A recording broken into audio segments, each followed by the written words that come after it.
मी माझी बॅग घेऊन रिक्षामध्ये जाऊन बसले.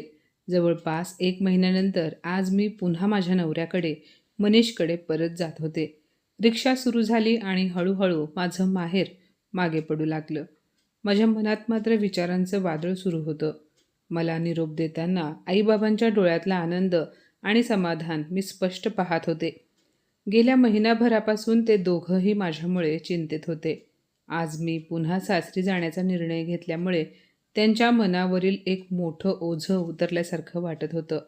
आईने मला मिठी मारली आणि नेहमीप्रमाणे समजावू लागली, "बाळा, नवरा-बायकोच्या नात्यात छोट्या मोठ्या गोष्टी होतच असतात.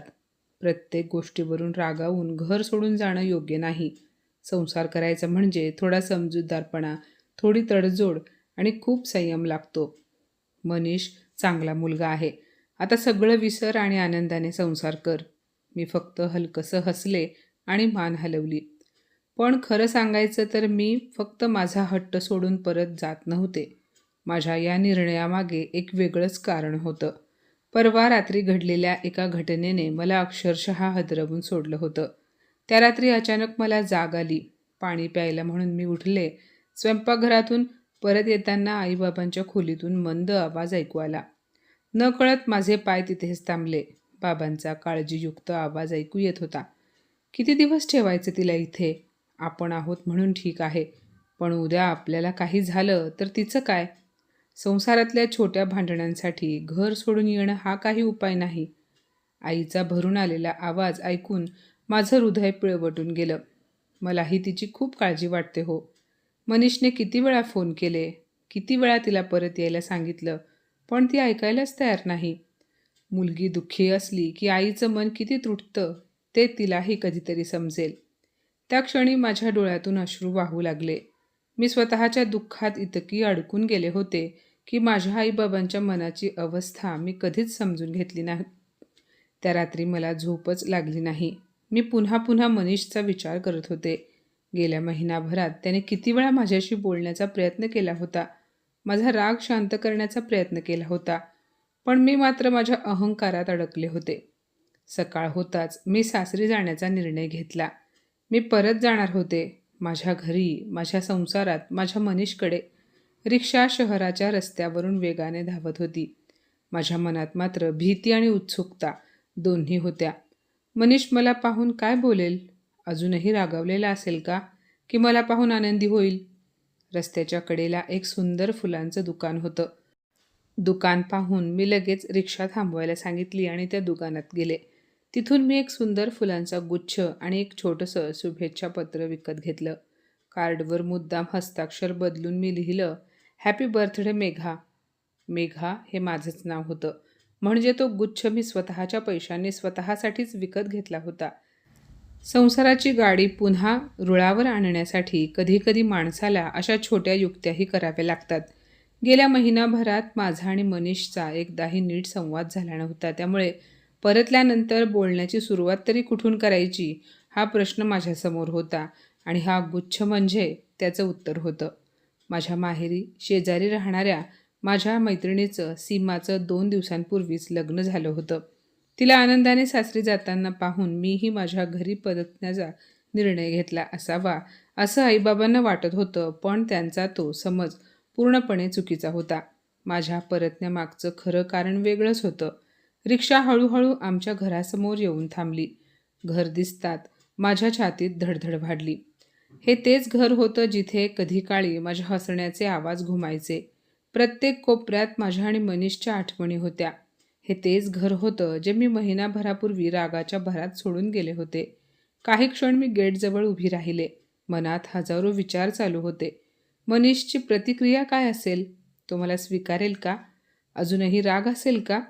शेवटी धीर धरून मी दरवाजाची बेल वाजवली. काही सेकंदातच दरवाजा उघडला. समोर मनीष उभा होता. मला अचानक समोर पाहून तो अक्षरशः थक्क झाला. त्याच्या चेहऱ्यावरचा आश्चर्याचा भाव स्पष्ट दिसत होता. कदाचित मी कोणतीही पूर्वसूचना न देता अचानक परत येईन अशी त्याला अजिबात अपेक्षा नव्हती. मी मात्र सगळं काही विसरून चेहऱ्यावर हसू आणत त्याच्याजवळ गेले आणि त्याला मिठी मारली. "नवरोबा, इतका सुंदर गुच्छ पाठवल्याबद्दल धन्यवाद." असं म्हणत मी त्याच्या छातीवर डोकं टेकवलं. महिनाभरानंतर त्याच्या मिठीत शिरताच माझं मन एकदम हलकं झालं. आतापर्यंत साचलेला राग, दुःख आणि एकटेपणा क्षणात विरघळून गेला. त्या एका क्षणाने मला खात्री पटली की परत येण्याचा माझा निर्णय योग्य होता. पण पुढच्याच क्षणी मनीषचा आवाज कानावर पडला. "हे बघ, तुला तो गुच्छ मी पाठवलेला नाही." त्याच्या आवाजात नाराजी होती. मी त्याच्याकडे पाहून हसत म्हणाले, "अहो, ऐका ना, आज सकाळपासून मी तुम्हाला खूप मिस करत होते." तो काहीच बोलला नाही. मी पुढे म्हणाले, "एक सांगाल, जर मी आज इथे आले नसते तर तुम्ही मला भेटायलाही आला नसता का? फक्त गुच्छ पाठवले म्हणजे झालं का?" माझ्या चेहऱ्यावर अजूनही खट्याळ हसू होतं. पण अचानक मनीषचा संयम सुटला. तो चिडून म्हणाला, "अगं किती वेळा सांगू? तो गुच्छ मी पाठवलेला नाही." त्याच्या आवाजातील चिडचिड पाहून माझं हसू क्षणात गायब झालं. तो पुढे म्हणाला, "आणि राहिली गोष्ट तुला भेटायला येण्याची, तर तूच रागाच्या भरात मला सोडून माहेरी गेलीस. मला सांग, मी तुला थांबवलं नव्हतं का? फोन केले नव्हते का? मग तरीही मी कशासाठी तुला भेटायला यायचं?" मी म्हणाले, "बरं ठीक आहे. मान्य केलं की हा फुलांचा गुच्छ तुम्ही पाठवलेला नाही, पण मला इथे परत आलेलं पाहून तुम्हाला जरासाही आनंद झाला नाही का? खोटं का होईना, पण एकदा तरी म्हणा ना, 'मेघा, वेलकम बॅक.'" मी मुद्दाम लाडीक आवाजात म्हणाले. माझं बोलणं ऐकून मनीषच्या ओठांवर नकळत हसू उमटलं. तो ते लपवण्याचा प्रयत्न करत होता, पण त्याच्या डोळ्यातला आनंद माझ्यापासून लपला नाही. "वेलकम बॅक," शेवटी तो हसत म्हणाला. त्या 2 शब्दांनी माझ्या मनावरचं मोठं ओझं हलकं झालं. गेल्या महिनाभरापासून मी याच क्षणासाठी तडफडत होते. रागाच्या भरात घड सोडताना मला वाटलं होतं की मी योग्य निर्णय घेत आहे. पण दिवस जसजसे पुढे सरकत गेले तसतसं मला जाणवू लागलं की मी माझ्या आयुष्यातील सर्वात महत्त्वाच्या माणसापासून दूर जात आहे. घरात पाऊल टाकताच माझी नजर समोरच्या भिंतीवर लावलेल्या आमच्या लग्नाच्या फोटोवर पडली. त्या फोटोमध्ये आम्ही दोघंही किती आनंदी दिसत होतो. चेहऱ्यावर स्वप्न होती, डोळ्यात प्रेम होतं आणि मनात एकमेकांसोबत आयुष्यभर राहण्याची आशा होती. घर तसंच होतं, सोफा तोच होता, पडदे तेच होते, भिंतीवरील घड्याळ तसंच टिकटिक करत होतं. फक्त आमच्या नात्यात अंतर निर्माण झालं होतं. माझ्या डोळ्यात नकळत पाणी आलं. मी शांतपणे म्हणाले, "मनीष, मी एक निर्णय घेतलाय." तो माझ्याकडे वळून पाहू लागला. "मी आता पुढे छोट्या छोट्या गोष्टींवरून भांडण करणार नाही. प्रत्येक वेळी रागाच्या भरात टोकाचा निर्णय घेणार नाही. काही गोष्टी बोलून सोडवण्याचा प्रयत्न करेन." मनीष काही क्षण माझ्याकडे पाहत राहिला. मग हलकंसं हसत म्हणाला, "वा, एका महिन्यात खूप शहाणी झाली असं वाटतं." त्याच्या आवाजातला टोमणा मला जाणवला, पण त्यामागची वेदनाही स्पष्ट जाणवत होती. मीही हसले. कदाचित काही गोष्टी माणसाला उशिरा समजतात. काही क्षण दोघांमध्ये शांतता पसरली. मला वातावरण हलकं करायचं होतं. मी हात कमरेवर ठेवत म्हणाले, "आपण असेच गंभीर चर्चा करत बसणार आहोत का? हे विसरू नका की आज तुमच्या बायकोचा वाढदिवस आहे." मी मुद्दाम रुसल्याचा अभिनय केला. मनीषने भुवया उंचावल्या. "तू तर मला अगदी सांगून परत आलेल्यासारखी बोलत आहेस की." त्याच्या आवाजात मिश्किलपणा होता. "अहो, तुम्ही पुन्हा टोमणे मारायला सुरुवात केलीत का? आज रविवारची सुट्टी आहे. माझा वाढदिवस आहे. जर तुम्ही मला थोडं फिरायला घेऊन गेलात, एखादं छानसं गिफ्ट दिलंत, तर तुमचं एवढं काय जाणार आहे?" हे बोलताना माझा आवाज नकळत भावूक झाला. खरं तर मला गिफ्ट किंवा फिरणं महत्त्वाचं नव्हतं. मला पुन्हा एकदा पूर्वीसारखा माझा मनीष हवा होता.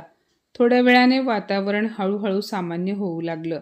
मी पुन्हा हसत म्हणाले, "बरं, गिफ्ट नाही दिलं तरी चालेल, पण वाढदिवसानिमित्त बाहेर जेवायला तरी घेऊन जाऊच शकता ना?" मनीष हलकासा हसला. "अरे वा, आल्याबरोबर लगेच आदेश द्यायला सुरुवात झाली वाटतं." "हो, मग?" मी खट्याळपणे म्हणाले. "शेवटी मी तुमची बायको आहे. हक्क आहे माझा आदेश देण्याचा." हे ऐकताच तो मोठ्याने हसला. गेल्या कित्येक दिवसानंतर मी त्याचं असं मन मोकळं हसणं ऐकत होते. त्या हसण्यात राग नव्हता, दुरावा नव्हता, फक्त आपलेपणा होता आणि त्या क्षणी मला पहिल्यांदाच मनापासून वाटलं, कदाचित खरंच सगळं पूर्वीसारखं होऊ शकतं. मनीष तयार व्हायला आत गेला आणि मी खोलीत एकटीच बसून जुन्या आठवणींमध्ये हरवून गेले. गेल्या एका महिन्यात मला स्वतःला जितकं एकटं वाटलं होतं, तितकं कदाचित आयुष्यात कधीच वाटलं नव्हतं. माहेरी सगळे माझ्या आजूबाजूला होते. आई होती, बाबा होते, भाऊ बहिणी होते. घरात माणसांची कमतरता नव्हती, पण तरीही मन मात्र कायम मनीषभोवतीच घुटमळत राहायचं. त्याच्या छोट्या छोट्या सवयी सतत आठवायच्या. ऑफिसमधून घरी आल्यावर त्याचं दारातून मोठ्याने मला हाक मारणं, कारण नसताना मला चिडवणं, रात्री उशिरापर्यंत बसून गप्पा मारणं, माझा हातचा चहा पिताना मुद्दामून उणेदुणे काढणं, या सगळ्या गोष्टींची मला खूप आठवण यायची. सत्य हेच होतं की मनीषपासून दूर राहून मी स्वतःही आनंदी नव्हते. पण ह्या काळात माझ्या मनात एकच गोष्ट घर करून बसली होती, रुचा. रुचा मनीषसोबत त्याच ऑफिसमध्ये काम करत होती. ऑफिसवरून घरी आल्यावर देखील ती मनीषला न चुकता फोन करायची. सुरुवातीला मी तिच्याकडे फारसं लक्ष दिलं नव्हतं, पण हळूहळू मला असं वाटू लागलं की मनीष तिच्याशी गरजेपेक्षा जास्त बोलू लागला आहे. खरं तर त्यांची चर्चा बहुतेक वेळा ऑफिसच्या कामापुरतीच असायची, तरीही माझ्या मनात संशयाचं बीज उगवलं होतं. मी अनेकदा मनीषला म्हणायचे, मला हे आवडत नाही. तिला काही काम असेल तर ऑफिसमध्ये बोलावं. घरच्या वेळेत वारंवार फोन का करते ती? पण प्रत्येक वेळी तो शांतपणे एकच उत्तर द्यायचा, मेघा, ती फक्त माझी सहकारी आहे. त्या पलीकडे काहीच नाही. पण माझा संशय दिवसेंदिवस वाढत गेला आणि एके दिवशी संशयाचं रूपांतर वादात झालं, वादाचं भांडणात आणि भांडणाचं अंतरात. शेवटी एके दिवशी रागाच्या भरात मी माहेरी निघून गेले. मला वाटलं होतं की माझ्या दूर जाण्यामुळे मनीषला माझी किंमत कळेल, पण आयुष्याने मला वेगळाच धडा शिकवला. माहेरी असताना आमच्या शेजारी राहणाऱ्या सीमाच्या लग्नाची लगबग सुरू झाली होती. संपूर्ण परिसर आनंदाने गजबजून गेला होता. आमचं कुटुंबही प्रत्येक विधीत सहभागी होत होतं. तिथेच माझी ओळख विकासची झाली. तो सीमाच्या भावाचा मित्र होता. सुरुवातीला तो अगदी साधा गप्पा मारायचा, माझी विचारपूस करायचा. मी उदास दिसले तर कारण विचारायचा. मला वाटलं तो फक्त चांगला माणूस आहे. पण हळूहळू त्याचं वागणं बदलू लागलं. तो माझी जास्त स्तुती करू लागला. माझ्या प्रत्येक गोष्टींकडे विशेष लक्ष देऊ लागला. माझ्या दुःखात सहभागी असल्यासारखं दाखवू लागला. त्यावेळी माझं मन आधीच खूप कमकुवत झालं होतं. नवऱ्यापासून दूर राहण्याचं दुःख, नात्यात आलेला तणाव आणि एकटेपणा यामुळे मी भावनिकदृष्ट्या खचले होते. मला हे समजलेच नाही की कोणीतरी माझ्या या कमकुवतपणाचा चुकीचा अर्थ काढत आहे. आणि मग ती रात्र आली, जिने माझा विचार करण्याचा दृष्टिकोन बदलवून टाकला. लग्नघरात खूप गडबड सुरू होती. सीमाच्या घराच्या गच्चीवर असलेल्या एका छोट्या खोलीत काही सामान आणायला मी गेले होते. खोलीत पोहोचताच माझ्या मागून पावलं ऐकू आली. मी वळून पाहिलं तर समोर विकास उभा होता. त्याच्या डोळ्यांमध्ये काहीतरी वेगळंच दिसत होतं. त्या नजरेत मैत्री नव्हती, सहानुभूती नव्हती, तर एक वेगळीच अपेक्षा होती. माझ्या अंगावर काटा आला. पहिल्यांदाच मला जाणवलं की माझ्या परिस्थितीचा त्याने पूर्णपणे चुकीचा अर्थ लावला आहे. त्याने मला तिथे थांबवण्याचा प्रयत्न केला, काही बोलण्याचा प्रयत्न केला, पण मला क्षणाचाही विलंब न करता तिथून बाहेर पडायचं होतं. मी लगेच त्या खोलीतून बाहेर आले. त्या रात्री घरी आल्यावर मला झोपच लागली नाही. मी खूप वेळा रडत बसले, कारण त्या दिवशी मला एक गोष्ट प्रकर्षाने जाणवली होती. माझं नातं तुटण्याची भीती मला वाटत होती. मला भीती वाटत होती ती स्वतःच्या आयुष्याचा चुकीचा मार्ग निवडण्याची. त्या रात्री मला समजलं की जेव्हा एखादी व्यक्ती भावनिकदृष्ट्या कमकुवत असते, तेव्हा तिच्या आयुष्यात चुकीचे लोक प्रवेश करण्याचा प्रयत्न करतात. आणि जर आपण सावध राहिलो नाही, तर आपण नकळत चुकीच्या दिशेने वाहवत जाऊ शकतो. त्याच रात्री मी निर्णय घेतला, मी माझा संसार अशा प्रकारे संपवू देणार नाही. मी स्वतःला भरकटू देणार नव्हते. इतक्यात मनीषचा आवाज माझ्या कानावर पडला. मॅडम, तयार आहात का? मी भानावर आले. मनीष समोर उभा होता. आम्ही दोघे बाहेर पडलो. संपूर्ण रस्ताभर हलक्या फुलक्या गप्पा सुरू होत्या. 1 महिना दूर राहूनही आमच्यातील आपुलकी पूर्णपणे संपलेली नव्हती. खरं तर आम्ही दोघेही आपल्या अहंकारात इतके अडकून पडलो होतो की नातं वाचवण्यासाठी कोणीच एक पुढे पाऊल टाकलं नव्हतं. रेस्टॉरंटमध्ये पोहोचल्यानंतर मनीषने मेन्यू कार्ड हातात घेत विचारलं, मॅडम, आज वाढदिवसानिमित्त काय खाणार? चायनीज. मी क्षणाचाही विलंब न करता उत्तर दिलं. तो हसला. आजही तीच आवड? मी त्याच्याकडे पाहत हसले. काही गोष्टी कधीच बदलत नाहीत. जेवण येईपर्यंत आम्ही छोट्या छोट्या गोष्टींवर बोलत राहिलो. मग मी हळूच विचारलं, आज कुठे दुसरीकडे जायचा प्लॅन नव्हता ना? माझा रोख नेमका कुठे आहे हे मनीषला लगेच समजलं. त्याने एक दीर्घ श्वास घेतला. तू अजूनही रुच्याबद्दल विचार करतेयस? मी शांत राहिले. काही क्षणांनी तो गंभीरपणे म्हणाला, मेघा, मी मान्य करतो की तुझ्या भावना समजून घेण्यात माझी चूक झाली. मला तुला अधिक विश्वास द्यायला हवा होता. पण खरंच सांगतो, माझ्या आणि रुजामध्ये कधीही काही चुकीचं नव्हतं. यावेळी मी त्याच्या डोळ्यात नीट पाहिलं आणि मला सत्य दिसलं. कदाचित कारण आता माझा दृष्टिकोन बदलला होता. मी हळू आवाजात म्हणाले, कदाचित चूक फक्त तुमची नव्हती. मी सुद्धा तुम्हाला समजून घेण्याचा प्रयत्न केला नाही. मनीष आश्चर्याने माझ्याकडे पाहू लागला. त्याच्या चेहऱ्यावर हलकंसं हसू उमटलं. मला वाटतंय खरंच तू बदलली आहेस, असं म्हणत त्याने माझा हात हातात घेतला. मग चला, पुन्हा एकदा नव्याने सुरुवात करूया. माझे डोळे नकळत पाणावले. मी हसत म्हणाले, हो, पण यावेळी संशयाशिवाय आणि अहंकाराशिवाय.